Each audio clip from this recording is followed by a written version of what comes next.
بەناوی خودای بەخشندەی میهرەبان، ملیارها ملیار حەمد و سەنا و سپاس و ستایش بۆ ذاتی پاکی ئەڵڵا کە خاوەنی هەموو ناز و نەعمەتەکانە.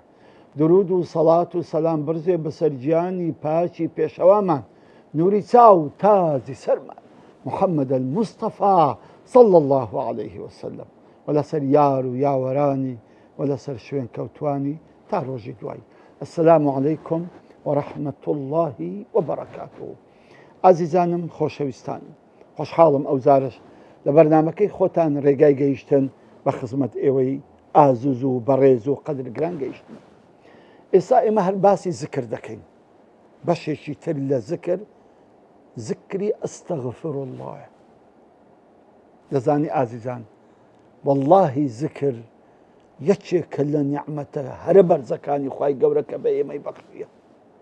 سبحان الله، یعنی ئەو زکرە هەموو ژیانت پڕ بەرەکەت و خۆشی دەکات.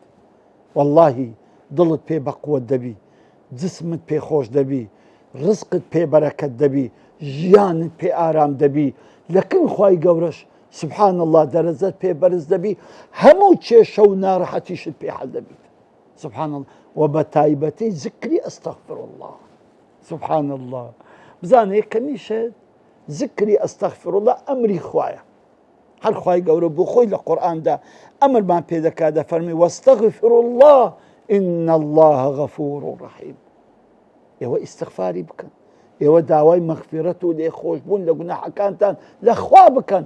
ئەستەغفر الله ئەی ئەطلب المەغفرەة من الله، داوای لێخۆشبوون دەکەم لە خوای گەورە لە کەم تەرخەمیەکانم، لە گوناحەکانم، لە بێسەر و بەرەکانم، لەو تەقسیریەم بەرامبەر خودای گەورە، داوای هەموو لێخۆشبوونەک و داوای هەموو کەم تەرخەمیەکی لە خوای گەورە داوای لێ دەکەم کە لە کەم تەرخەمیەکانم خۆش ببیت. ئەوەتە خوای گەورە هەر بۆ خۆی دەفەرمی وأن استغفروا ربكم ثم توبوا إليه. ئێوە داوای مەغفرەت و لێخۆشبوون لە خوای گەورە بکەن و بگەڕێنەوە لای خودای گەورەش، بگەڕێنەوە لای ئەو. هیچ کەسێکتان نییە ئێوە بستن لای ئیلا خوای گەورە نەبیتن.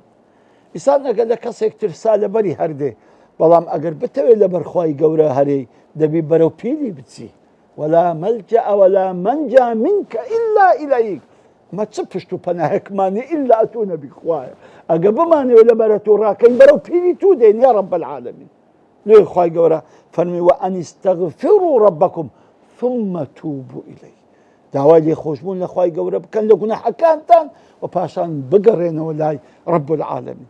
کەواتە یەکەمی زکر ئەمرێکی خودایە بە بەندەکانی کردووە کە بەردەوام زکری ئەستەغفر الله بکەن. دووەم، خوای گەورە مەدح و سەنای ئەو کەسانەی کردووە کە زکر دەکەن والمستغفرین بالأسحار. الله، خوای گەورە ئەو کەسانی کە پێش نوێژی بەیانی هەردەستن، ئەو وەختی پێدن وەختی سەحەر، ئەو وەختی هێشتا مەلابانگی نەداوە، کاتی شەو نوێژە، کاتی نزولی ڕەحمەتی خوایە، کاتی قبول بوونی دوعایە، ئەو وەختی سبحان الله زکری ئەستەغفر الله زۆر گەورەیە.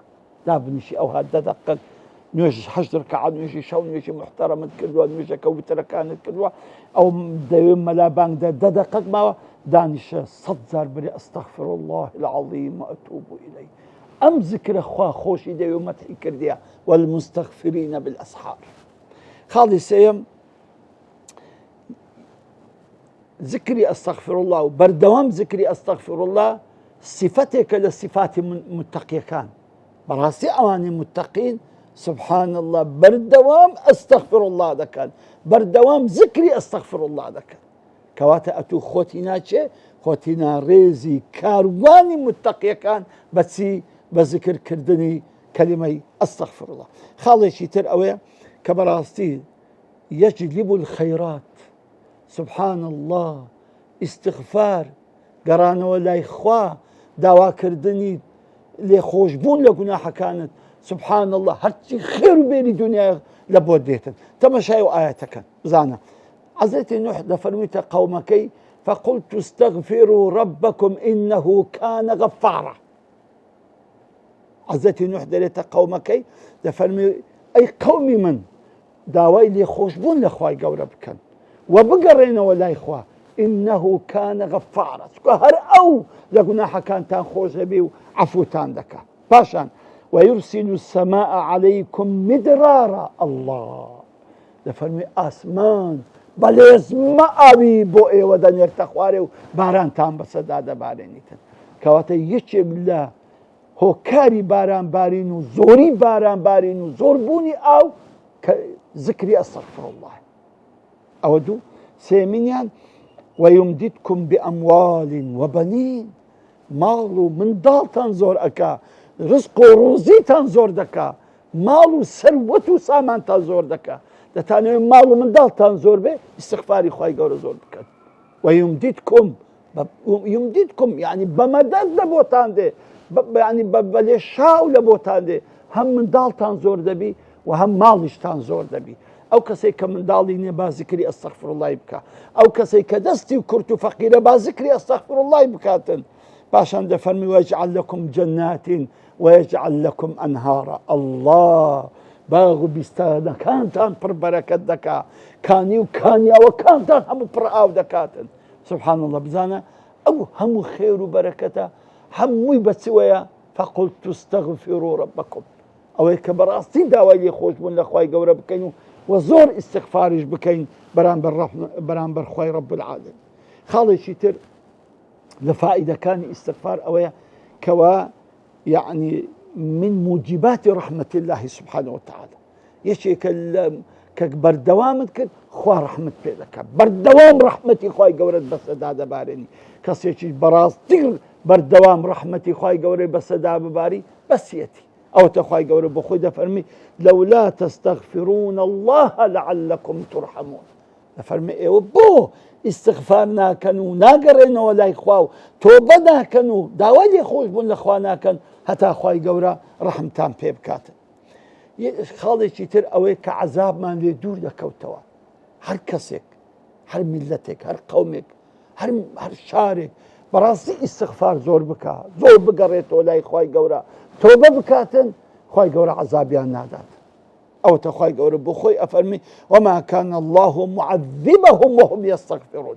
زانا أفرمي خواي قورا طبعا خواي قورا دو أماني دانا بأمتي محمد عليه الصلاة والسلام كعذابيان نادا يكمين بوني بيغمبري خوا عليه الصلاة والسلام لناويان يعني حتى بيغمبر ما يخوا عذابيان يرتسر قومك دوام أمان باش أوي كبيغمبر نما عليه الصلاة والسلام تاقى أمانك كما بيتن أوي قرانا ولا إخوة توبوا وداوا كردني ليخوش بنا لقناح كان ما أو تخواي قولوا بخوي فرمي وما كان الله معذبهم وهم يستغفرون خواي قولوا إيز عذابيان نادا ما دام أوان استغفار دكان ودقرين وتوبة دكان سبحان الله استغفار كردن قوته هي زيادة دكا قوته هيز وخير بين زيادة دكا أو تخواي قولوا لسر زمان يشيك لبيغمبر كان ده فرمي وأن استغفروا ربكم ثم توبوا إليه يمتعكم متاعا حسنا ده فرمي بقرين ولا إخواي قولة توبة بكن دعواي لي خوش بون لقنا حتى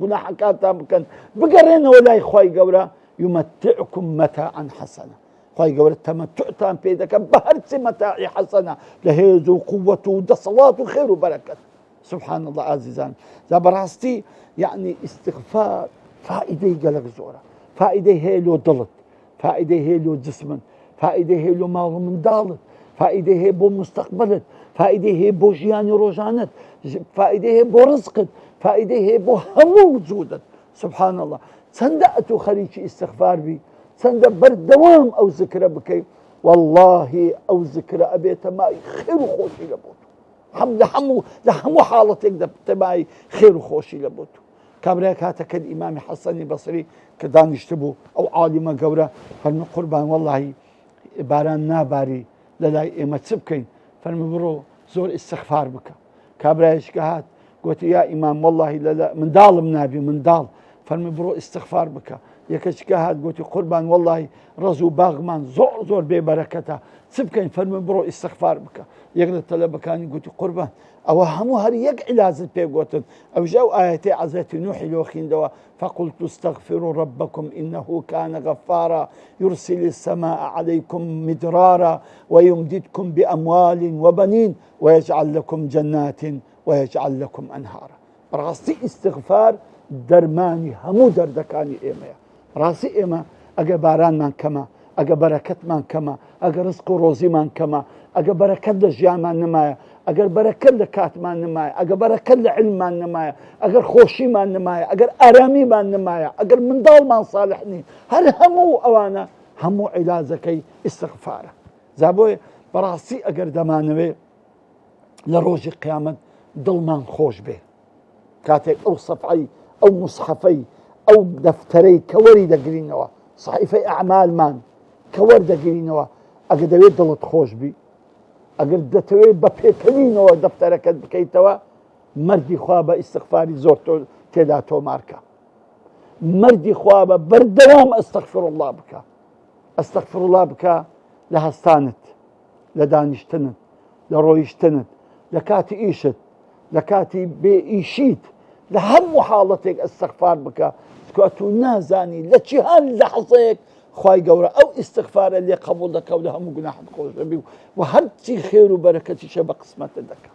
زالوێ بەردەوام ئەمە پێویستمان بەوەیە کە دەمام دەم بڵێن ئەستەغفر الله العەظیم وئەتوب ئیلەیه، بەڵام بە دڵ بە وجود بە هەموو کیانتەوە ئەو ئیستیغفارێ بکە، نەک ئەو ئیستیغفارە پێویستی بە ئیستیغفارێکی کەبی.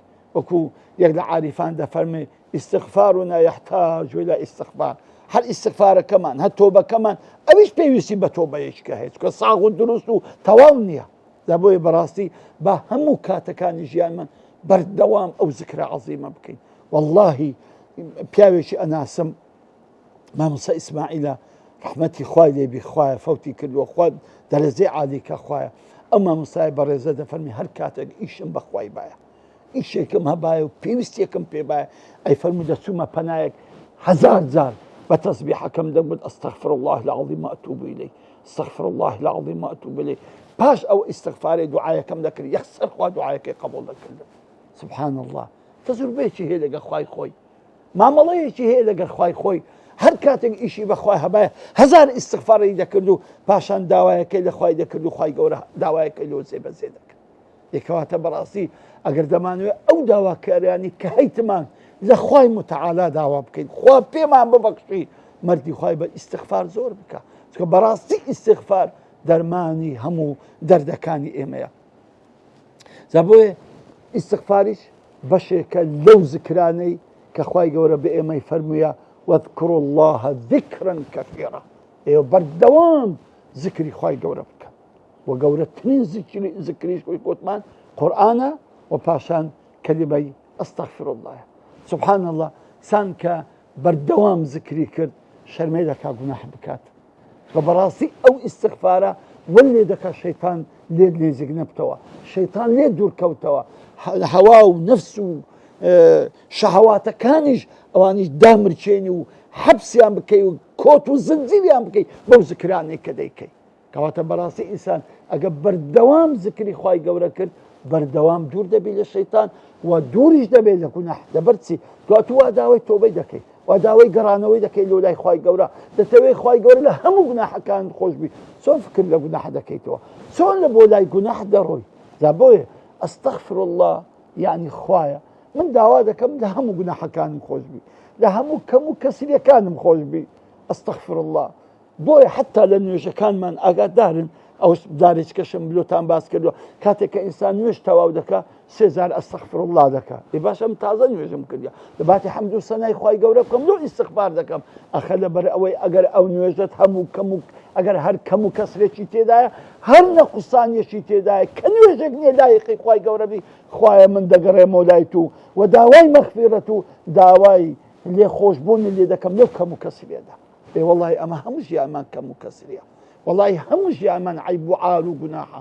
کاتە بەردەوام پێویستمان بەوەیە کە ئێمە داوای مەغفیرەت لە خوای گەورە بکەین. دەزانی ئینسان کە بەردەوام ئیستیغفاری کرد پاک دەبتەوە لە هەموو گوناحێ کە ئینسانیش واللهی پاک ببتەوە لە گوناح مەلائیکەتێکە و لەسەر زەوی دەڕوە ئەو وەختی واللهی دڵی خۆشە، واللهی سحەتی خۆشە، ڕزقی بە بەرەکەتە، ژیانی ئارامە و منداڵەکانیشی هەر هەموو خزمەتی دەکەن لۆ چکە بەسای بەرەکەتی ئیستیغفار سبحان الله ئەو بەرەکەتە بەسەر هەموو ژیانیدا ڕژاوە. هیوادارم ئینشاءالله بابای سالیک کە ئێمە دەمانوێت بەرەو خوای رب العالمین و مەقامی ئەحسان بچین بەڕاستی زۆر پێویستمان بەو ذکری ئەستەغفیرڵڵایە دەبی بەردەوام تۆ تۆبە بکەی و بگەڕێیتەوە وەکو گوتمان ئەوەیە کە ئەم مەقامی تەوبەمان کە باس کرد ئەو مەقامی تۆبە حتا دەمری دەبی بەردەوام لەگەڵی بی تاکو دیدار و باسکردنی قوتێکی تر و باسیکردنی خۆراکێکی تری دڵ بەخوای گەورەتان دەسپێرم. السلام عليكم ورحمة الله وبركاته.